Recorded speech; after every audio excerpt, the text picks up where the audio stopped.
Grace's hands trembled as she balanced the tray of expensive wine bottles. The entire restaurant had fallen silent, except for one sound, the heartbreaking sobs of a small boy. She glanced toward the private corner booth, where every server had been warned not to approach. The child's cries grew louder, more desperate, and she watched as the man holding him, a devastatingly handsome figure in a charcoal suit, looked more lost than any powerful person should ever look. Their eyes met across the crowded room. His were storms of dark amber, exhausted and pleading. Before her manager could stop her, Grace's feet were already moving toward the forbidden table. She didn't know that the man was Gabriel Russo, the most dangerous mafia boss in New York. She only knew that no child should cry like that. If you want to discover how this story began and what happened after this moment, subscribe to the channel and leave in the comments where you're watching from. Each view helps bring more stories like this one. The grease stains on Grace's uniform wouldn't come out no matter how hard she scrubbed. She'd worked the morning shift at the diner in Brooklyn, rushed home to shower, and now stood in the bathroom of Bellissimo, the most exclusive Italian restaurant in Manhattan, trying to look presentable for her evening shift. Her reflection showed the truth she tried to hide. Exhaustion carved into the shadows beneath her green eyes, her blonde hair pulled back so tightly it gave her a headache. 25 years old, and she felt ancient. "Grace, table 6 needs their wine." Marco, the head server, snapped his fingers at her. She grabbed the tray and moved through the elegant dining room. The restaurant dripped with old-world luxury. Crystal chandeliers, white tablecloths, the scent of truffle and money thick in the air. She didn't belong here. Every day reminded her of that. The evening had been chaotic since 6 o'clock. Politicians, celebrities, people whose watches cost more than her yearly rent. Grace navigated between tables with practiced efficiency, smiling politely while her feet screamed in pain. At 9:30, everything changed. The restaurant's massive oak doors opened, and silence rippled through the room like a stone dropped in still water. Grace looked up from pouring water and felt her breath catch. 6 men in black suits entered first, their eyes scanning the room with predatory awareness. Then he walked in. Grace had never seen someone command space just by existing. He was tall, well over 6 feet, with dark hair perfectly styled and a jawline that could cut glass. The charcoal suit fit him like it had been sewn onto his body. But it was his eyes that made her pulse skip, amber like whiskey, beautiful and dangerous. A small boy clung to his neck, face buried in the man's shoulder. "Mio Dio," she heard Marco whisper beside her. "That's Gabriel Russo." Grace didn't recognize the name, but she understood fear. Every server had pressed themselves against the walls. Even the owner, Giovanni, had appeared from the kitchen, wringing his hands nervously. "Who is he?" Grace whispered. Marco stared at her like she'd grown a second head. "Just stay away from that table. Do not approach. Do not make eye contact. Understand?" But Grace was already watching the child. The boy couldn't be more than 3 years old, dressed in tiny dress pants and a button-down shirt. As his father tried to set him down in the corner booth, the child's whimpers turned to full-throated wails. "Luca, per favore." The man's voice was deep, commanding even in desperation. "Papa needs you to be brave." The boy's cries only intensified. Grace's heart twisted. She knew that sound. Grief, loss, the kind of crying that came from somewhere deep and broken inside. Gabriel Russo tried everything. He offered food, promised gelato, pulled out a toy car from his pocket. Nothing worked. The child screamed like his world was ending. The other diners shifted uncomfortably. Some whispered. A few began asking for their checks. Grace watched the powerful man crumble. He held his son close, whispering in Italian, his broad shoulders curving inward like he was trying to shield the boy from the world. She'd taken 2 steps toward them before her brain caught up with her feet. "Grace!" Marco hissed. "Stop!" She didn't stop. The bodyguards moved instantly, blocking her path. One put a hand on her shoulder, not rough, but firm. "Miss, step back. I just want to help," Grace said quietly, her eyes on the crying child. Gabriel Russo's voice cut through the noise. "Let her through." The bodyguards parted like the Red Sea. Grace approached the table slowly, her heart hammering. Up close, Gabriel Russo was even more overwhelming. The sharp angles of his face, the expensive cologne, the raw power that radiated from him like heat. But she focused on the child. "Hi there," she said softly, crouching down to eye level with the boy. "My name is Grace." Luca's sobs stuttered. He peeked at her from his father's shoulder, his little face red and streaked with tears. "That's a lot of big feelings for such a little guy," Grace continued, her voice gentle. "It's okay to be sad. It's okay to cry." "Please," Gabriel said, and the desperation in his voice cracked something in her chest. "He's been like this for weeks. Nothing helps. The doctors say he's grieving, that he needs time." Grace's eyes met his and she saw it. The matching grief, barely controlled. His mother. Gabriel's nod was almost imperceptible. Understanding flooded through her. The expensive suit couldn't hide the exhaustion, the helplessness of a man who could control everything except his son's pain. "Luca," Grace said softly, "did you know that when my little brother was sad we used to count stars together?" The crying had reduced to hiccups. Luca was watching her now, his dark eyes curious despite the tears. "Your papa looks really strong. I bet he could hold you up high enough to touch the ceiling. Would you like that?" Luca's small hand unclenched from his father's shirt. "Grace," Gabriel breathed, his voice rough with something that sounded like awe. She smiled at the boy. "But first, you have to take a deep breath with me. Can you do that? Breathe in." She demonstrated, and Luca copied her. And out. The child's breathing steadied. The crying stopped. The entire restaurant seemed to exhale. "There we go," Grace whispered. "You're so brave. He just needs a mother," she said quietly, the words slipping out before she could stop them. Her eyes widened. "I'm sorry. I didn't mean—" "You're right." Gabriel's voice was barely above a whisper. He was staring at her like she'd performed a miracle. "He does." Luca reached for her. Grace's breath caught as the little boy's arms extended toward her. "Please," Gabriel said. That single word from a man who clearly never begged for anything. Just for a moment. She held out her arms. Luca practically jumped into them, his small body warm against her chest. He wrapped his arms around her neck and let out a shuddering sigh, like he'd been holding his breath for months. Grace's eyes burned with unexpected tears. She rubbed small circles on his back, swaying gently. "It's okay, sweet boy." When she looked up, Gabriel was watching her with an expression she couldn't name. Hunger, maybe, or hope. Something that made her skin flush and her heart race. "What's your full name?" he asked. "Grace Mitchell." "Grace Mitchell," he repeated, like he was committing it to memory. "How did you do that?" "I just understood what he needed." "And what does he need?" She met his eyes. "To know someone sees his pain, that it's okay not to be okay." Something shifted in Gabriel's expression, a crack in the armor. "I need you," he said simply. Grace's pulse jumped. "What?" "To help with Luca. Name your price." "I'm not for sale." His lips twitched. "Everyone has a price, Grace Mitchell. I have 2 jobs already and I'll pay you more than both combined. Triple it." He leaned forward. "You have a gift with him. I've watched 17 nannies fail. You calmed him in 60 seconds. "I'm not a nanny, I'm a waitress." "You're whatever you need to be to survive," he said, and the accuracy of that statement stole her breath. "I understand that. So understand this. My son needs you. And I protect what he needs." It should have sounded like a threat. Instead, it sounded like a promise. Luca had fallen asleep against her shoulder. Grace looked down at him and felt something click into place. "I'll think about it," she whispered. Gabriel pulled a card from his jacket. Heavy black cardstock with silver lettering. Just a phone number. "You have until tomorrow morning," he said. Their fingers brushed as she took the card, and electricity shot up her arm. "Don't make me wait too long, Bella." The Italian endearment rolled off his tongue like silk. "I'm not a patient man." He stood, gently taking his sleeping son from her arms. For a moment, they formed a strange tableau, the Mafia boss, the waitress, and the sleeping child between them.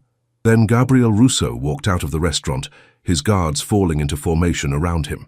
Grace stood frozen, the black card burning in her pocket. She didn't know that by tomorrow, everything would change. She only knew that when Gabriel Russo looked at her, she felt seen for the first time in years. And God help her, she wanted to feel it again. Grace didn't sleep that night. She sat in her tiny studio apartment, 4th floor, no elevator, leaky ceiling, staring at the black card on her coffee table like it might explode. Her roommate, Christina, had Googled Gabriel Russo and spent an hour showing Grace everything they found. News articles about alleged criminal activity. Photos of him at charity galas, always alone since his wife died. Whispered rumors about the Russo family's control over New York's underground. You're insane if you call him, Christina said. He's literally the Mafia, Grace. He's a father who needs help. He's a killer. Grace thought about the exhaustion in Gabriel's eyes, the desperate love in how he held his son. Maybe he's both. At 5 in the morning, she called the number. He answered on the first ring. I knew you would call. Gabriel's voice was rough with sleep. Can't sleep either? I have conditions, Grace said. I'm listening. I'll help with Luca 3 days a week. I keep my restaurant job the other days. And if at any point I think this isn't working, I walk away. No questions, no consequences.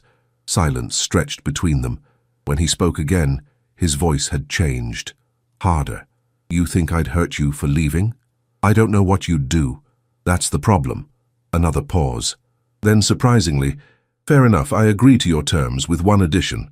What? You don't walk away without giving me a reason. If something's wrong, you tell me. I can't fix what I don't understand. The vulnerability in that statement caught her off guard. Okay, my driver will pick you up at 9, wear comfortable clothes. Luca likes to play outside. Wait, today? You had all night to prepare, Grace, and I told you, I'm not a patient man. The call ended. At exactly 9 o'clock, a black SUV pulled up outside her building. The driver opened the door without a word. The Russo estate sat behind iron gates and tall walls. As they pulled through, Grace's jaw dropped. The mansion sprawled across what must have been an entire city block.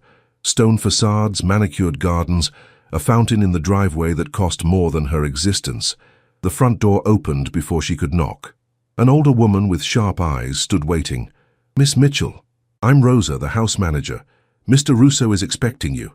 The inside was overwhelming. Marble floors, crystal chandeliers, artwork that belonged in museums. Grace followed Rosa through rooms that could swallow her apartment whole. They found Gabriel in a massive living room, sitting on the floor in his suit pants and white dress shirt. Luca was having a complete meltdown, throwing toy cars across the room while screaming. Gabriel looked up as Grace entered, and the relief that crossed his face was almost painful to witness. Thank God, he breathed. He's been like this since he woke up. Grace set down her bag and walked calmly into the chaos.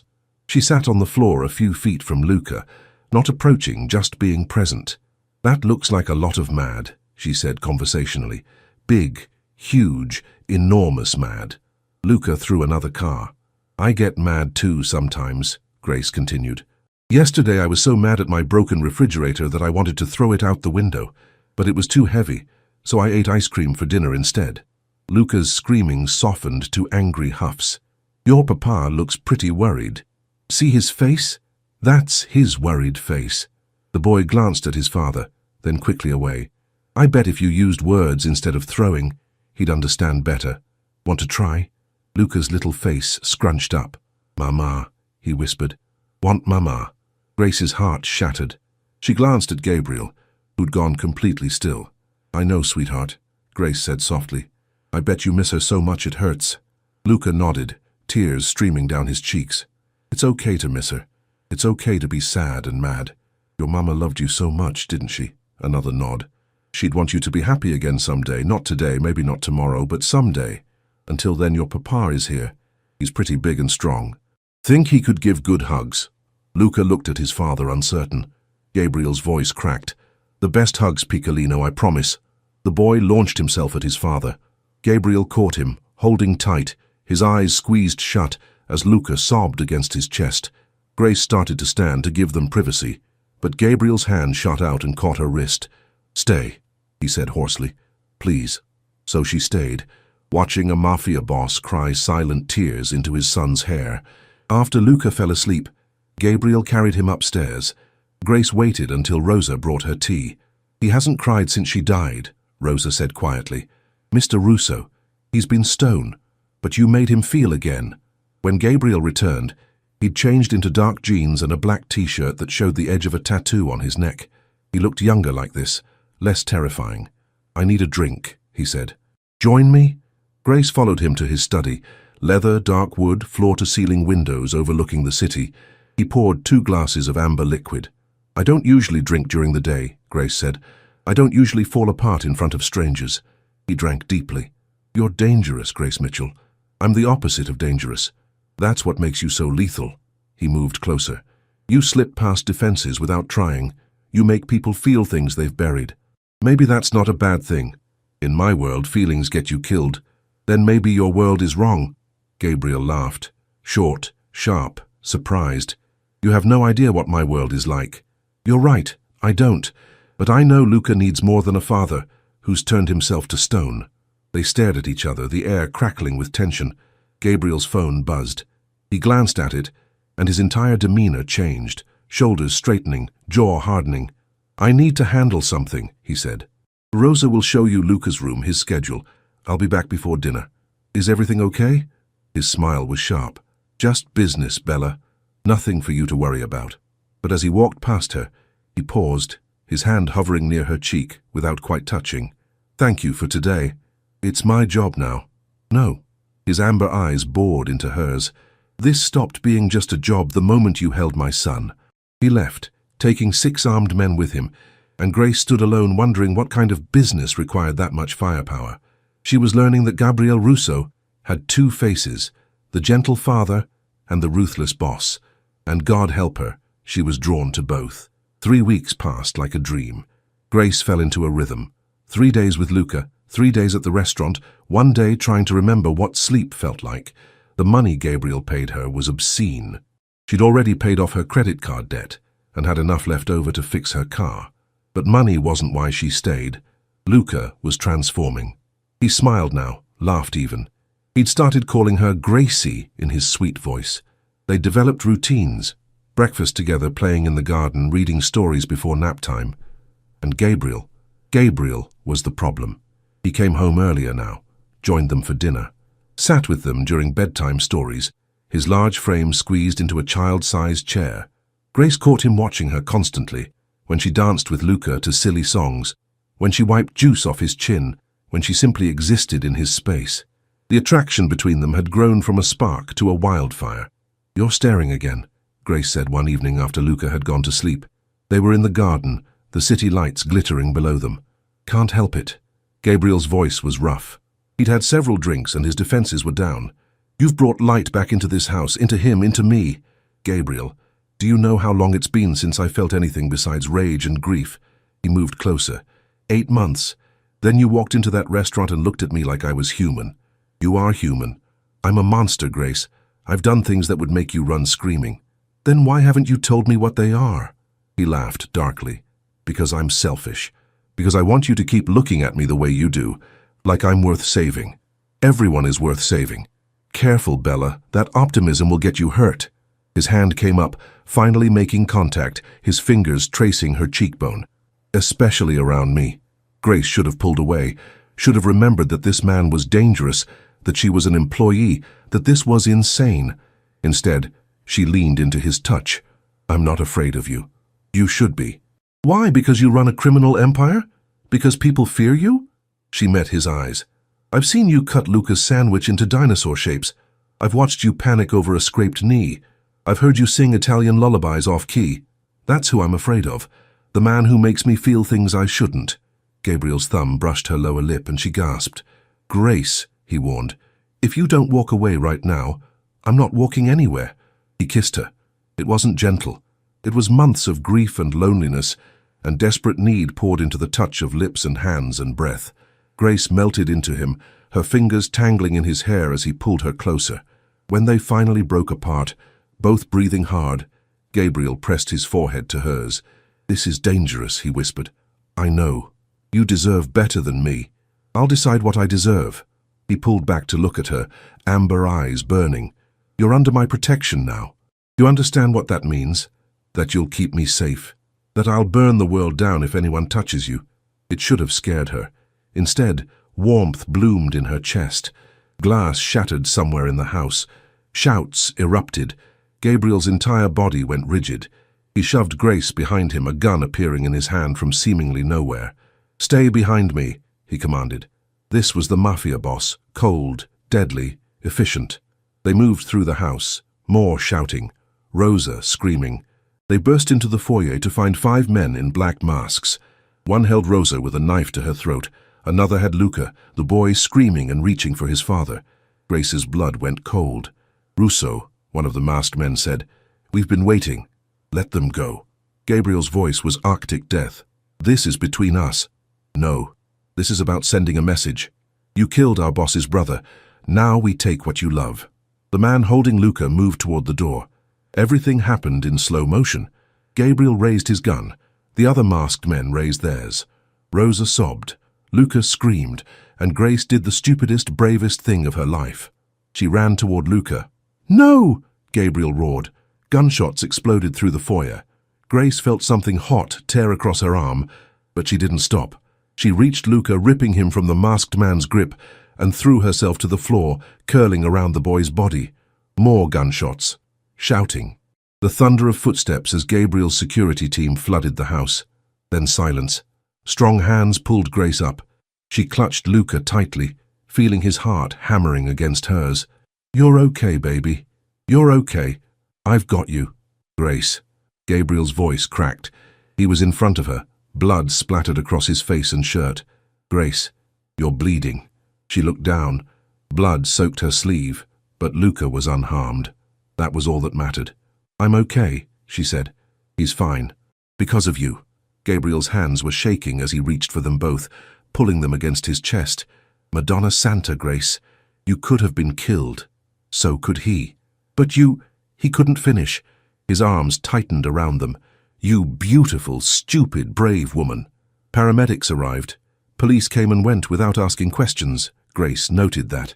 As a doctor bandaged Grace's arm, just a graze, nothing serious, she watched Gabriel hold Luca, whispering in Italian, his hands checking every inch of his son. When he finally set the boy down with Rosa, he turned to Grace with an expression that stole her breath. "You saved my son. Anyone would have—" "No." He crossed to her in 3 strides. "No one else would have. You put yourself between him and bullets." He kissed her again. Different this time. Softer. Deeper. Like she was oxygen and he'd been drowning. "I love you," he whispered against her lips. "I know it's insane. I know it's too soon. But watching you almost die made me realize I love you. I'm terrified of it. But I love you." Grace's heart stopped. Restarted. Soared. "That's terrifying," she breathed. "I know. And insane. I know. And I love you too." His smile was blinding. "That's even more terrifying." "I know." They laughed, and it felt like release, like joy, like coming home. Luca toddled over, grabbing both their hands.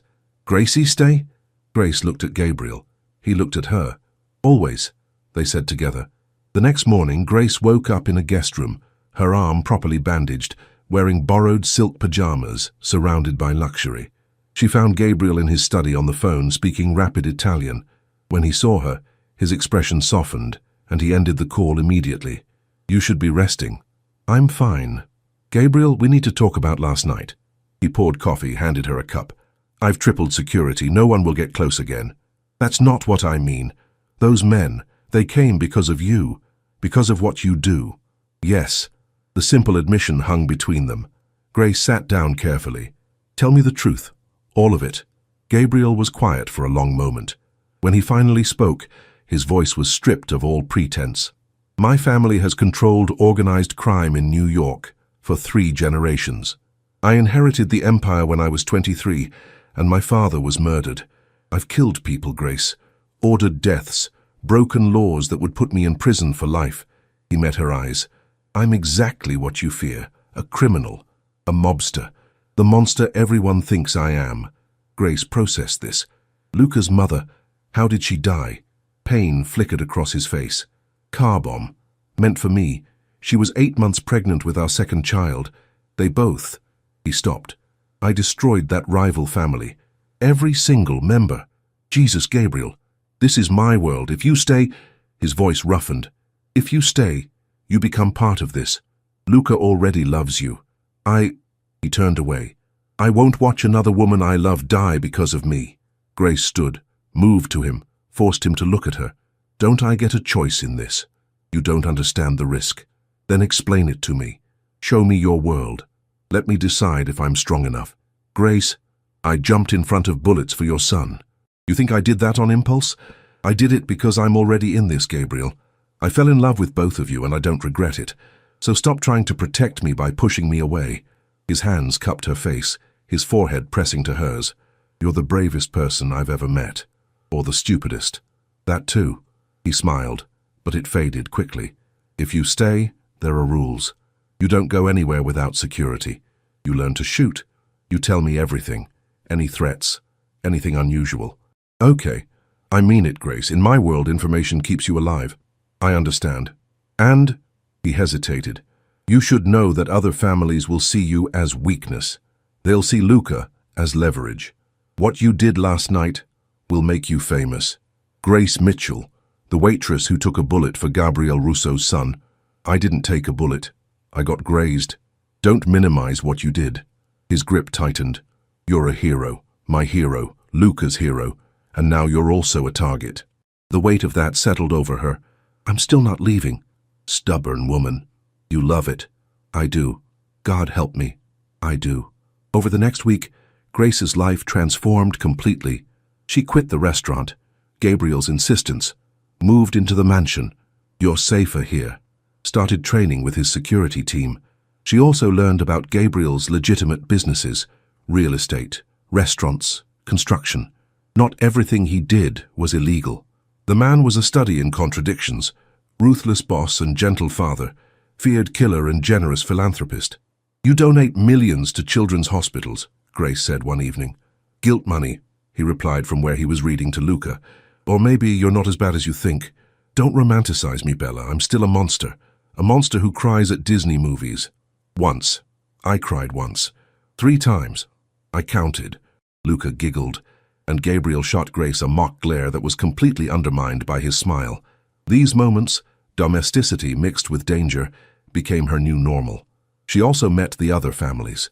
At a dinner Gabriel hosted, Grace found herself surrounded by Mafia wives who welcomed her warmly. We heard what you did, one woman said, protecting the child. Gabriel chose well. We're not, Grace started.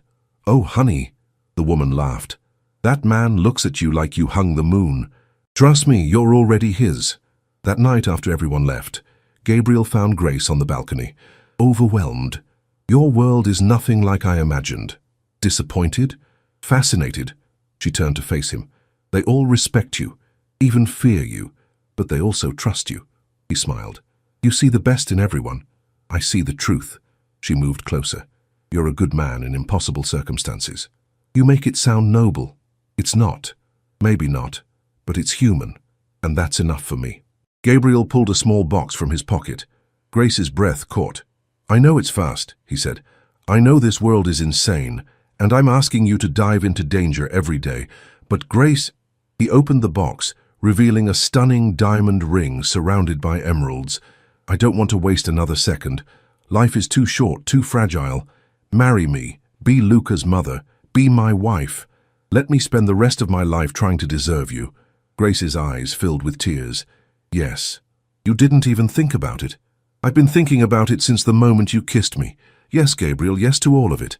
He slid the ring on her finger with shaking hands, then pulled her into a kiss that tasted like promise. And forever. I'll keep you safe, he whispered. I swear it. I know. But I'll also keep you safe. That's what partners do. Partners, he repeated, like the word was new. I like that. They stood there, wrapped in each other, the city glittering below them, their future bright despite the shadows. Inside, Luca slept peacefully, finally healing, finally happy. And Grace realized that sometimes love didn't arrive quietly. Sometimes it exploded into your life in the form of a crying child and a desperate father. Sometimes the most dangerous choice was the one that saved you. 3 years later, Grace stood in the garden watching Luca, now 6 years old, play with his baby sister, Isabella. The little girl toddled after her brother, giggling as he made silly faces. Mama, watch this, Luca called, doing a cartwheel. Beautiful baby, Grace laughed. She was Mama now, had been since the wedding 2 years ago. Strong arms wrapped around her waist from behind. Gabriel's chin rested on her shoulder, his hands settling protectively over her stomach, where their third child grew. Happy? He murmured. Impossibly so. Even with the bodyguards and the danger? Especially with all that. She turned in his arms. You kept your promise. You've kept us safe, built us a family. You built it, Bella. I just provided the walls. You filled them with love. They'd created a life together, Messy, complicated, but undeniably theirs. Gabriel had even stepped back from the more dangerous aspects of his business, focusing on legitimate enterprises. For his children. For her. He'd never be entirely clean. That wasn't how their world worked. But he was trying, and that meant everything. "I love you," Grace said. "My dangerous, wonderful man."